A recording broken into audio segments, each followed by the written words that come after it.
ஹலோங்க, good morning. இது சுவிட்சர்லாண்டில் இருக்க ஒரு தமிழ் கடைங்க. அங்கே ஒரு ஏரியாவே இருக்குது, மினி தமிழ்நாடு மாதிரி. நம்ம தமிழர்கள் நிறையா பேர் இருக்காங்க, நம்ம தமிழ் சொந்தங்கள் இருக்காங்க, இலங்கை தமிழர்கள் நிறைய பேர் இருப்பாங்க. யூரோப் போனாலே நம்ம பார்க்க முடியும். நம்ம போனாலே ரொம்ப அஃபெக்ஷனாக இருப்பாங்க, பாசமாக இருப்பாங்க. சில கோயிலெலாம் அவங்க கட்டியிருக்காங்கங்க, பிள்ளையார் கோயில், முருகன் கோயில், அந்த மாதிரி. அங்கெல்லாம் அவங்க குரூப்பாக இருக்காங்கல்ல, குரூப்பாக சேர்ந்து ஃபெஸ்டிவல்ஸ்லாம் பண்ணுறாங்க. தமிழ் சங்கங்கள் நிறையா இருக்குது, தமிழ் ஸ்கூல்ஸ் இருக்குதுங்க. நம்ம ஜாயின் பண்ணிவிட்டு அவங்க நம்மளை இன்வைட் பண்ணுவாங்க, நம்ம ஒரு குரூப்பாக இருக்கலாம். அதுக்கான வாட்ஸ்அப் குரூப்பு, ஃபேஸ்புக் குரூப் எல்லாமே இருக்குது. நான் சுவிட்சர்லாண்டில் பார்க்குறப்போ இந்த கடை இருந்தது, தமிழ் பேரோடே இருந்தது. எனக்கு ரொம்ப ஹாப்பியாக இருந்தது.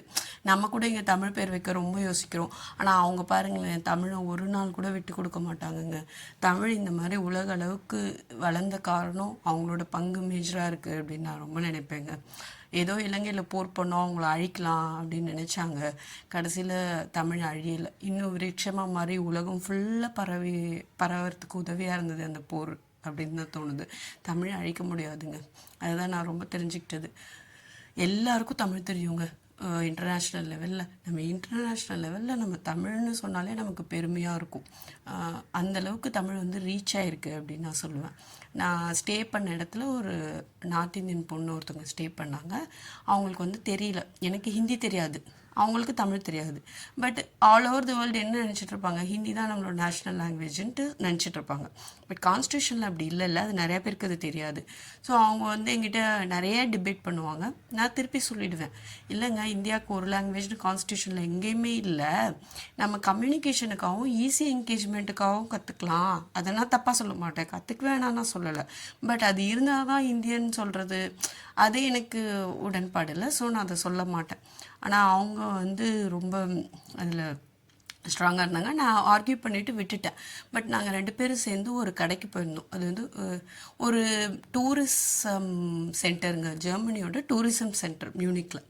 அங்கே நான் உள்ளே போனோடனே நான் தமிழ் பேசுறதை பார்த்துட்டு அவங்க வணக்கம்னு சொல்கிறாங்க. அவங்க ஒரு ஜெர்மன் ஆக்சுவலாக.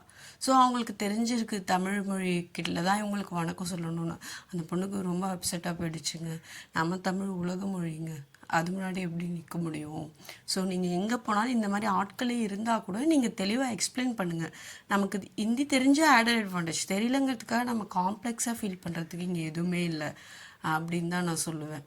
மொழி கம்யூனிகேஷனுக்காக தாங்க, அவ்வளோதான். அதே மாதிரி நம்மளோட அடையாளமாக அழியாமல் இருக்கணும்னா நம்ம தாய்மொழியை நம்ம காப்பாற்றி தானே ஆகணும். இப்போ ஐரோப்பிய நாடுகள்லாம் அவங்கவுங்க நாட்டுக்குன்னு ஒரு மொழி இருக்குது. ஃப்ரான்ஸ்க்கு ஃப்ரெஞ்சு, ஸ்பெயினுக்கு ஸ்பானிஷு, பிரிட்டனில் இங்கிலீஷ் இருக்குது. அங்கே கூட நேட்டிவிட்டிக்கு ஏற்ற மாதிரி அங்கேயும் லாங்குவேஜ் டிஃப்ரென்ஸ் இருக்குது. ஜெர்மனியில் ஜெர்மன், அவங்களுடைய ப்ராடக்ட்ஸ்லாம் கூட ஜெர்மன் பேரில் தாங்க இருக்குது. அவங்களோட ஸ்கூல்ஸ் எல்லாம் ஜெர்மன் ஸ்கூல்ஸில் தான் இருக்குது. இங்கிலீஷ் ஸ்கூல் சேர்க்கணுன்னா நம்ம எக்ஸ்ட்ராவாக பே பண்ணணும். அது மாதிரி நிறைய பேருக்கு இங்கிலீஷ் தெரியல. நான் யார்கிட்டயா போனால் அவங்ககிட்ட போய்ட்டு யூ ஸ்பீக் இங்கிலீஷ்னு கேட்டுட்டு தான் நான் இங்கிலீஷே பேசுகிற நிலைமையில தான் அவங்களுமே இருக்காங்க. அவங்க லாங்குவேஜ்க்கு தாங்க அவங்க இம்பார்ட்டன்ஸ் கொடுக்குறாங்க, அவங்க கற்றுக்குறாங்க.